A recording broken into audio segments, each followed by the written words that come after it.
लोक गोड बोलतात आणि कशा करता गोड बोलतात? कशा करता?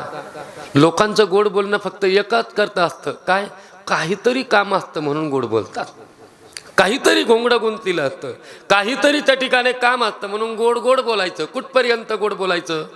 जोपर्यंत काम होत नाही तोपर्यंत. आणि काम झाल्यानंतर सोडून दे, ज्याचे त्याचे अनुभव असतील. गोड गुलुगुलू बोलतेत महाराज. असे गुलुगुलू बोलतेत ना, असे गुलुगुलू बोलणारेच फार असे घातक असतात, फार घातक असतात. कुठपर्यंत गोड बोलतात? जोपर्यंत काम होत नाही तोपर्यंत. आणि काम झाल्यावर काय नाही महाराज, अजिबात नाही, अजिबात नाही. ती त्या ठिकाणी त्या गोष्टीमध्ये पडत नाही. पण ज्ञानोबराय स्वतःच्या श्रीगुरूंची स्तुती करतात, त्यांच्यासमोर गोड गोड बोलतात. म्हणजे त्यांच्यासमोर गोड गोड बोलतात म्हणजे काही कामापुरतं नाही.